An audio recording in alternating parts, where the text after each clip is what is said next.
y'all can see that. I don't think this has a zoom.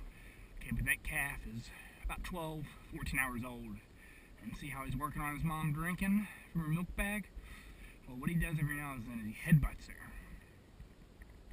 What that does is it kind of loosens up the milk. You know how when somebody's milking a cow, how they'll kind of pull and massage that milk down? That's the same thing that he's doing. He just doesn't have fingers. So he kind of bumps her like that. Now when you're bottle feeding a calf, that gets pretty uncomfortable when they start bumping you. But that's just one of those, you know, they're born knowing how to suck from their mom.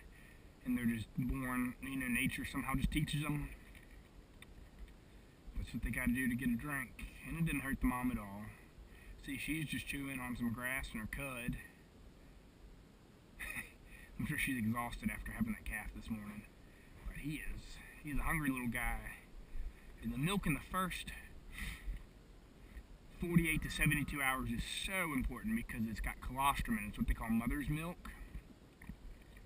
And that has a different nutritional profile than the milk she'll start producing in 4 or 5 days from now. That milk will be more consistent with what she'll have while the calf is growing. But the first couple of days they make a lot of colostrum, and that gives the calf a lot of the mother's immune system. It gives the calf a lot of extra energy to help kickstart the growth. Now you can buy colostrum, artificially made colostrum, in places like Southern States and Tractor Supply. We've done that before when we've had to bottle feed them, but I'm convinced the nutritional profile isn't as good as from the mom. You know, nobody does things as well as nature, but also colostrum is expensive. The other thing is when you bottle feed them and start them on colostrum, it seems like their growth is a little stunted early on. Now sometimes they can make that up later, but most of the time they're kind of behind the curve for the rest of their life. They'll never quite be as big as one raised naturally out here on its mom. But as far as how we raise our beef, you can see that they're all grass fed. I mean, this is what they do all the time. They never get fed grain. Like I said earlier, they'll eat a little grass here, and then they'll go sleep for the night, and then they'll wake up about an hour before dawn, and they'll graze until it gets pretty warm, and then they'll go sleep during the rest of the day, and then they'll get up right before dusk, and they'll graze. They'll graze this time of year anywhere from 4 to 6 or 7 hours. As it gets cooler, they'll graze a little bit more. They love grazing in the fall. See that group of them down there, the younger ones? They're pretty wild, and so we've nicknamed them the Brat Pack. They're about the wildest ones out here. But this is all they do. I mean, it's a pretty good life to be a cow at Bold Branch Beef. They just wander around and eat. I certainly work a lot harder than they do. It's pretty funny. Some days it'll be 4:30 in the afternoon in the middle of August, and I'll be working like a dog. And the cows will be laying in the shade and just looking at me like I'm dumber than dirt. Which, I guess they're on to something, because they seem to have it figured out, you know? They eat, and they sleep, and they wander around when they want to. Not a bad life. But there's nothing more peaceful than a field of cows grazing right at dusk, and that's what we have here. I wish this camera could pick it up, but you know, when a cow eats, they rip the grass away like that. Like, I don't know if y'all can see that, but they take their mouth, they don't bite it like we do. They hold on and they rip, so it's a constant rip, rip. Same way a horse eats, and so that's why it's a lot louder, and that's why you can hear it. You know, they talk about cows munching, and it certainly sounds like they are munching. Well, y'all have a good evening. I'll see you first thing in the morning. Please don't get into any trouble between now and then. It's never any fun to wake up to a neighbor calling saying that my cows are in their garden or in their flower bed or something like that. But they're pretty well behaved, all things, you know, to be 55 wild animals. But y'all have a great evening, okay, cows? And thank y'all for tuning into the video. We'll keep these videos going if you enjoy them. Have a good one. Bye. Hey, my name is Brett Light. I'm the owner and founder of Bold Branch Beef, which is a grass-fed and clean farm here in Edmonton, Virginia. It's about 10 to 15 minutes outside of downtown Lynchburg. Consider the to be within a, I think it's a 200-mile radius. So we're about 4 to 5 miles from downtown Lynchburg, so I consider us to be hyper-local. What you see here is what we've got. Which is just, pasture with grass and cows. No feedlots. We don't give them any antibiotics. We don't give them any hormones, and we certainly don't give them any grain. I mean, these cows eat grass their entire lives. I mean, that little guy right there that was just sucking on his mom, he was born earlier this morning, probably about 12 to 16 hours ago, and this is where he'll be for the rest of his life. Like I said, he was born 12 to 16 hours ago, and for the first couple of months he'll drink almost exclusively milk, and then after that he'll start supplementing his diet with a little bit of grass. At first they just eat grass because that's what mom does, and they like to imitate their mom, but eventually he'll be like the rest of these cows, and after they're weaned especially, and eat grass exclusively. There's a lot of confusion over what the terms grass-fed and grass-finished means. Grass-fed is kind of a way people cheat and cover up what they're doing. You can still be grass-fed but feed grain. It doesn't make any sense. I think there's a lot of lobbying dollars behind it to get that terminology made like it is. And honestly, from a grass-finished producer standpoint like my own, it's kind of frustrating because it undermines what we're doing. Somebody has one bad experience, finds out grass-fed means that they're still eating animals that were given grain, and it turns them off to the entire local meat and local food movement altogether, which isn't right. So grass-fed really doesn't mean much. It means the animal starts out on grass, but after that they're finished on grain. Now, finished means exactly what it sounds like. Finished is when an animal is fattened for slaughter. Some people will fatten their animals for slaughter just the last month of their lives. Some people will fatten an animal the last year of its life. When you slaughter an animal, you usually raise it to about 2 years old. Pretty much that 22 to 26 month range is pretty optimum for most breeds of animal. And it kind of differs with each farm and the grass they're exposed to and that kind of thing. But when you can feed them grain for half their life, it really impacts the meat. It changes the omega-3 to 6 ratio.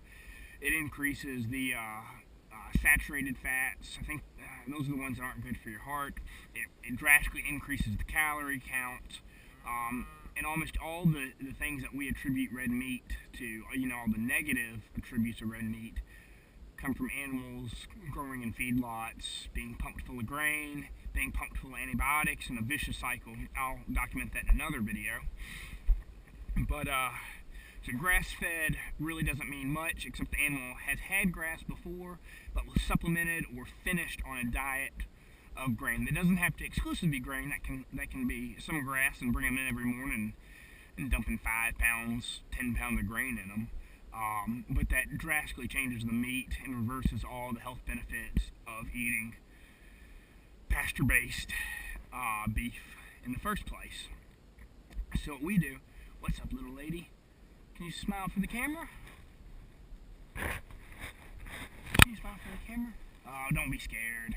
So what we do is we raise our animals in what we call a pasture-based system, which is where they never go in feedlots. They're free-ranging. I mean, they can go.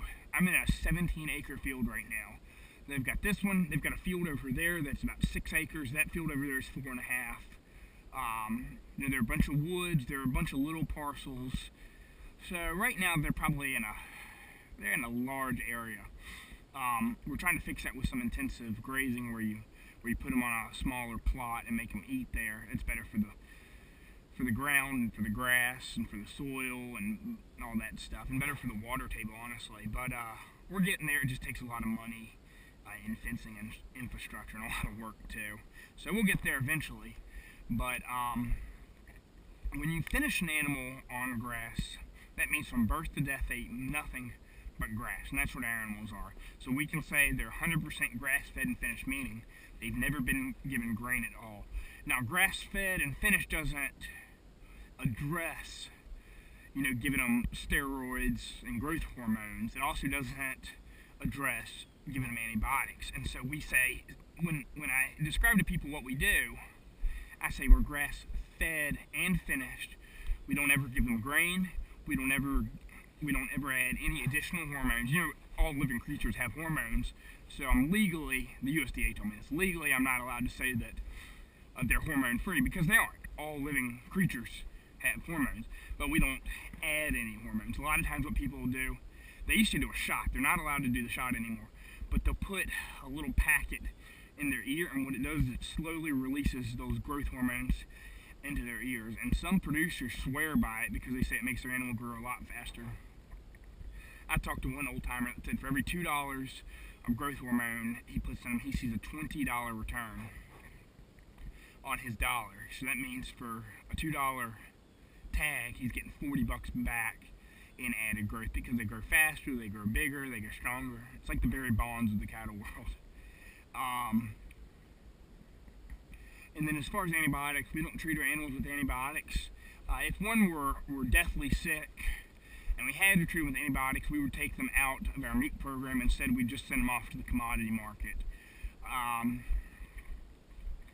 So what that does is to make sure the consumer knows they're not getting any more antibiotics. Antibiotic resistance is a real thing, and it's becoming more and more of a problem. Just this winter, actually, my dad had a sinus infection, and he went and they gave him a low-grade antibiotic, and it didn't clear him up. 5 or 6 days later, he went back to the doctor, and the doctor said, if I'd given you that 20 to 25 years ago, that would have cleaned you up and knocked the sinus infection out and everything else. And she said, but because of all the antibiotics we're exposed to in our food, that antibiotic resistance is passed on to the microbes in our body. At least I think that's how it worked. I didn't get very good grades in chem too, but so then she had to prescribe a much stronger Z-Pack, which cleared up his sinus infection. But the worry is that one day you're gonna really need those antibiotics, say you have a staph infection or something like that, and the antibiotics won't work because the microbes have got immunity. And so that's what we're trying to steer clear of. That, and the effects of antibiotics on your system over a long term aren't greatly documented by science, and so we're not quite sure how that changes your physical makeup. I'm of the opinion that when you're putting chemicals in your body, it can't be doing chemicals like that, I should say. It can't be doing anything great when you're pumping yourself full of antibiotics. And see, even when you give an animal growth hormones, those are transmitted into our bloodstream. So there's well documented research showing that children are reaching puberty earlier than they had in the past. My generation reached puberty faster than our parents' generation, and it looks like it's going to continue doing that. And so it's full of nasty health effects. We don't want any 7-year-old kids with beards out there. So make sure you're feeding your family something that is clean, it's naturally raised. We're not allowed to call ourselves organic. We are organic, but we're not allowed to call ourselves that because I refuse to pay the couple $1,000 fee to the USDA. It kind of seems like a racket, if you ask me. A couple $1,000, a couple years of keeping intense notes, and then all the red tape you have to go through working with such a big bureaucracy.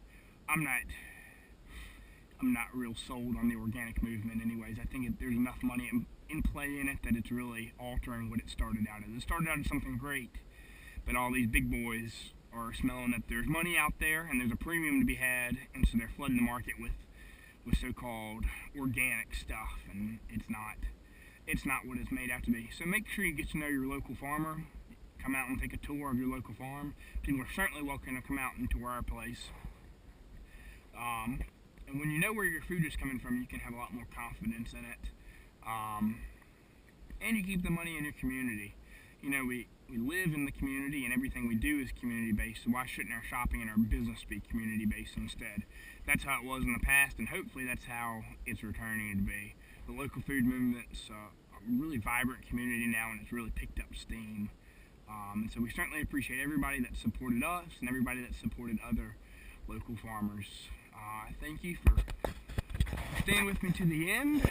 If you want to learn more about us, or our farm, or where to get our beef, or our farming practices, you can check out www.boldbranchbeef, that's B-O-L-D branch, as in tree branch, beef.com, boldbranchbeef.com. Thank you for watching, and have a good day.